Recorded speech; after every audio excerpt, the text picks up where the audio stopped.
Yo, what's up, guys? Welcome to Maximum Nerdum or Nerdum Beyond. And by the way, I know my audio sounds a little bit bad. It's because I'm using my inner mic in my laptop. I promise you guys, I'm working on getting a new new microphone, but not a new laptop, because this laptop is amazing. But I want to talk about what news has broken out this week. And this is definitely not a rant, because again, both companies are at fault when it comes to this.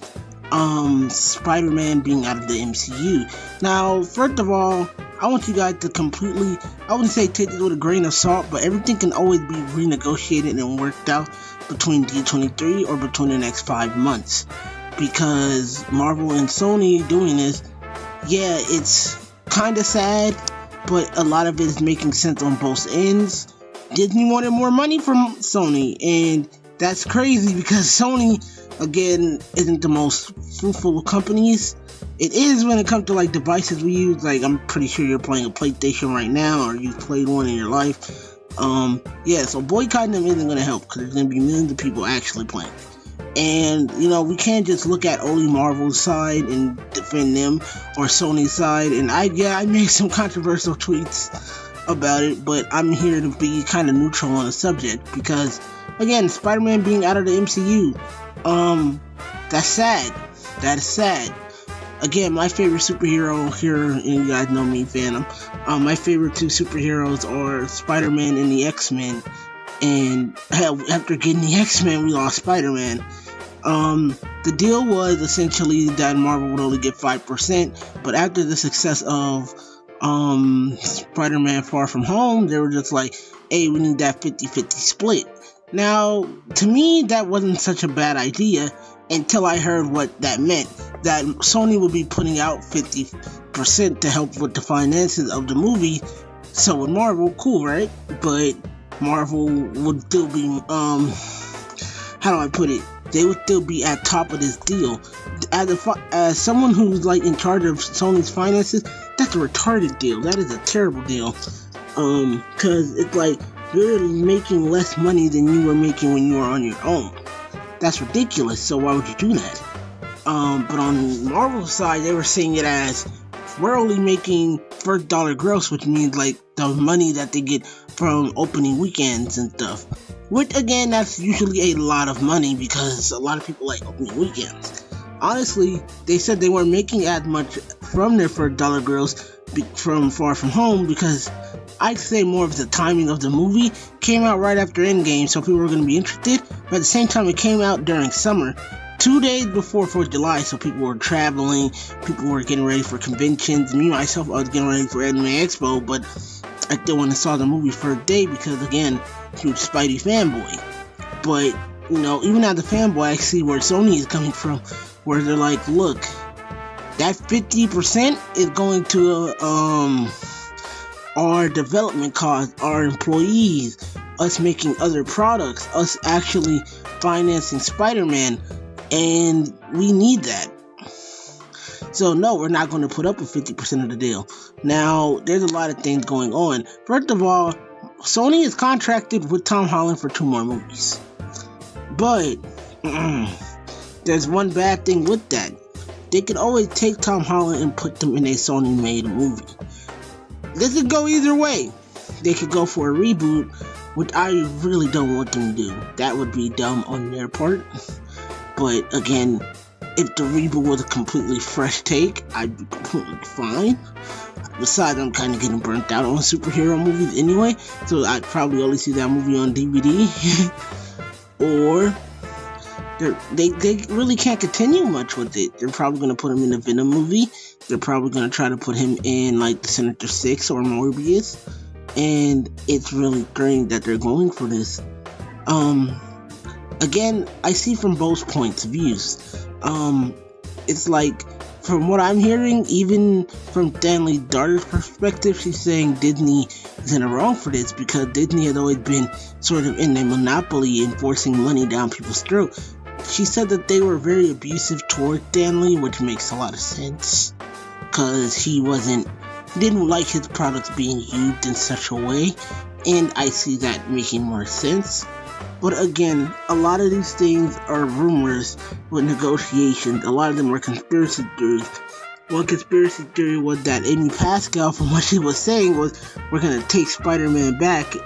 That's why, you know, in Endgame and Civil War and Infinity War and Homecoming, there were such strong, even in Far From Home, there were such strong MCU elements. You can tell the actors themselves are not taking it as well either. It was reported that Zendaya and Tom Holland ended up unfollowing them from Instagram, and I know what you're saying. It's a fucking unfollow on Instagram. What does that mean? Well, that basically, and I'm sorry if I'm talking very low. I'm not at my house right now.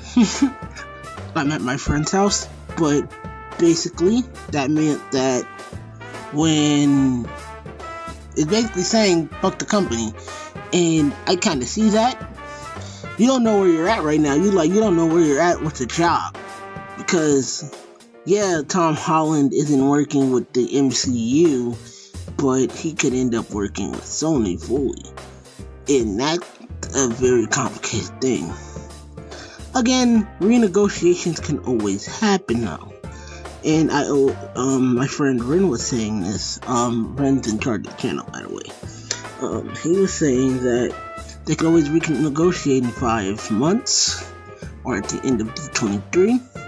If you look at the D23 banner, which I probably will put up, probably not. Again, I'm quick editing this.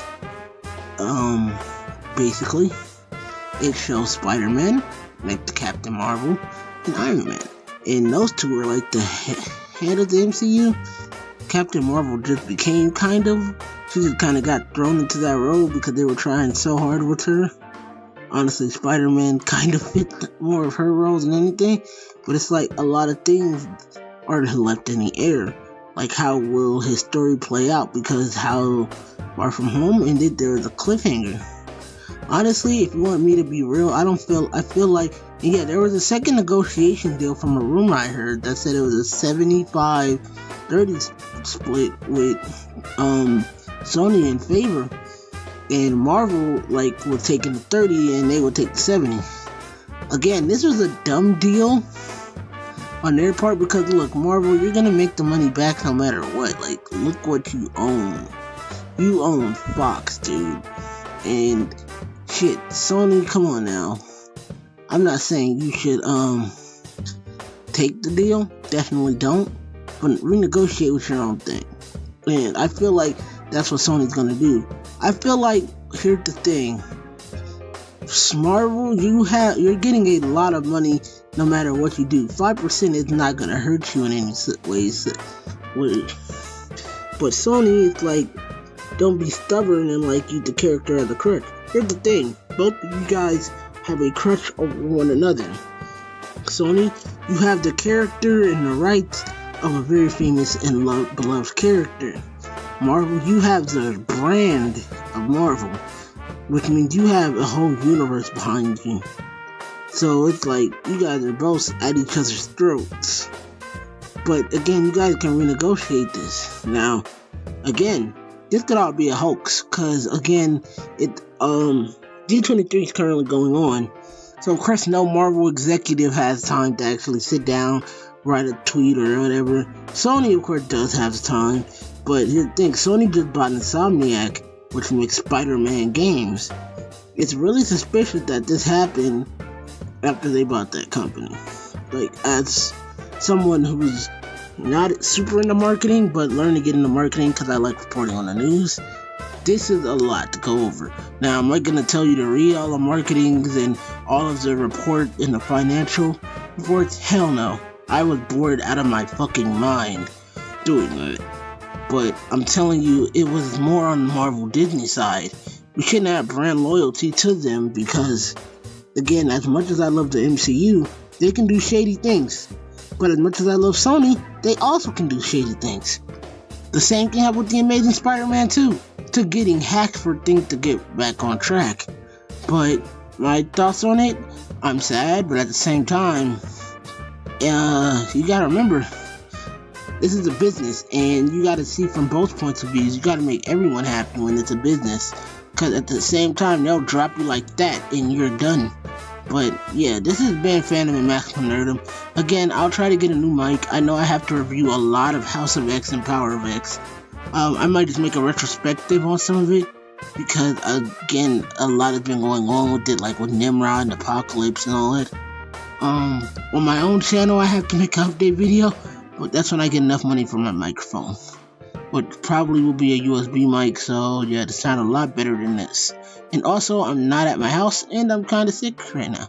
So I'll see you guys in the next video. Peace.